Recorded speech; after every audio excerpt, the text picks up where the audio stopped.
Assalamualaikum warahmatullahi wabarakatuh. Kami dari kelompok 1, perkenalkan nama saya Dara Fatimah. Saya Anggun Misal Putri. Saya Vina Fatmawati.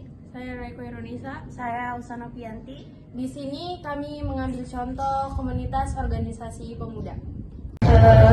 Mohon maaf, dengan Bapak siapa? Saya dengan Alfi Rifai sebagai Kepala Pemuda Musyawarah RT 07 RW 03 ya, Desa Malek Utara.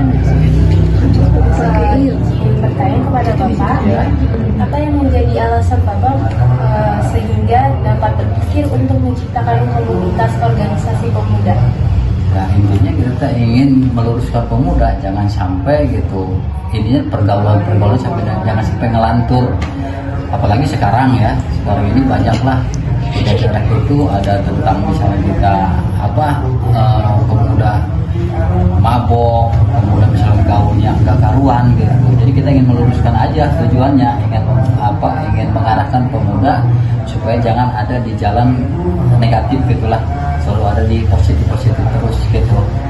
Nah, pertanyaan kedua, mengapa Bapak memilih organisasi kepemudaan ini untuk dijadikan sebagai terbentuknya suatu organisasi? Alasan Bapak?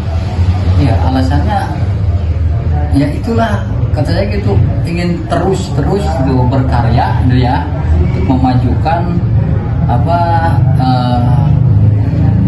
kebersamaan intinya, untuk memajukan kebersamaan pemuda gitu.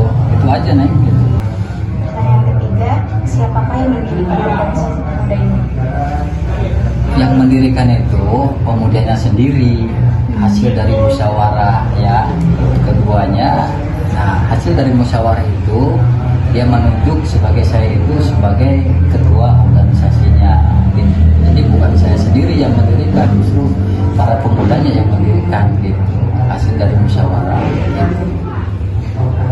Pada tanggal berapakah Bapak mendirikan organisasi pemuda ini? Waduh, itu lupa, soalnya udah belasan tahun gitu gitu ya kita. Jadi pokoknya dibikin dia itu setiap tanggal 19 aja.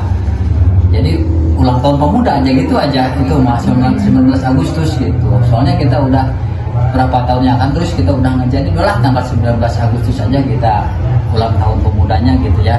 Gitu. Jadi pendirinya mau nggak tahu, lupa, tapi udah ada kesepakatan gitu. Soalnya digabungin sama Agustusan itu. Gitu. Bagaimana caranya supaya organisasi pemuda yang ada di masyarakat saat ini tetap utuh dan terjaga gitu? Kita selalu ada pendekatan, bukan berarti pendekatan di luar aja, pendekatan di jalan atau misalnya gitu.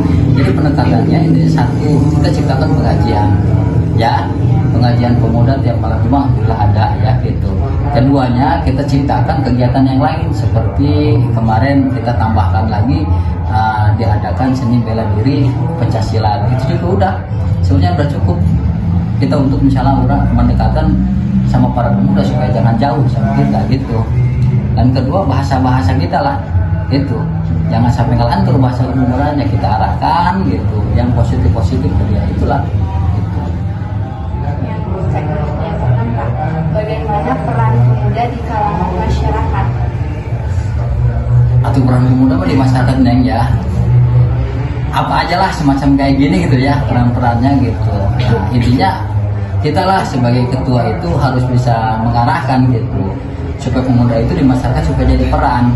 Satu, perannya apabila hari Jumat kita perankan pemuda, kita juga misalnya di masjid gitu ya, kita bisa mengadakan amal jariah, jangan dipegang sama orang tua, kita kegiatan pemuda aja gitu.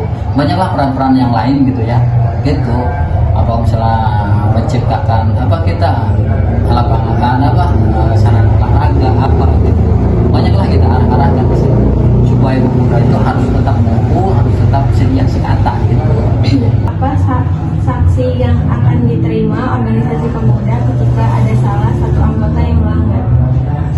Sanksi kali ya, sanksi. Nah, kita saja tegur aja Neng dengan secara baik gitu ya, gitu. Nggak ada sanksi dari kita gitu, soalnya ini bukan organisasi resmi kan gitu. Kalau di kalangan pemuda di kampung mah gitu, kita semperin aja. Kalau misalnya ada pemuda yang melanggar, samperin aja, kita ngomong aja dengan baik-baik gitu, misalnya dengan ucapan yang baik. Kalau misalnya dengan keras mungkin kalau misal zaman sekarang pemuda model sekarang ini kalau kayak kita kerasin dia kalah keluar gitu. Kita kasih saran aja, kasih nasihat yang baik-baik sama dia gitu. Jadi nggak ada sanksi gitu. Pertanyaan ke-8, apresiasi apa saja yang diberikan Bapak atau Ibu kepada pemuda yang berperan aktif dalam menjalankan tugasnya sebagai organisasi pemuda? Apresiasi ya. Kalau penghargaan gitu ya. Kalau misalnya penghargaan cuma kita gini aja, kalau pemuda mah pujian-pujian aja deh gitu, supaya jadi contoh sama orang lain, misalnya di grup, oh hebat kamu, mudah-mudahan jadi motivasi sama yang lainnya gitu. Semacam kita ingin baca silat, oke lah, yang satu misalnya si A terus menonjol, itulah jadi motivasi kita gitu. Bagaimana cara Bapak untuk menginstruksikan atau memberikan perintah kepada seluruh anggota pemuda supaya ikut serta dalam kegiatan yang ada di masyarakat? Kita kan sekarang zamannya zaman modern ya, cukup sama kita di grup aja, jadi nggak usah kita diumumin di masjid, di speaker, nggak usah. Jadi kita menghimbaunya secara sopan lah, secara sopan kita. Jadi assalamualaikum apa himbauan. Jadi intinya kita mengajaknya itu secara sopan gitu ya, sekalipun kita di grup. Jadi kalau misalnya secara kasar kita nggak bakalan misalnya ada mau gitu. Jadi penuhlah jangan bujukan ke pemuda, seolah-olah kita itu punya anak gitu ya, punya anak yang harus kita ajak dengan secara lembut. Kalau kasar nggak bakalan mau kita, gitu aja. Paling kita di grup aja gitu, ayo kumpul, jadi alhamdulillah gitu, pada ngumpul semua gitu. Kalau kita ada perintah kemana gitu aja. Menurut Bapak, apa upaya yang dilakukan ketika terjadi hambatan di dalam organisasi pemuda?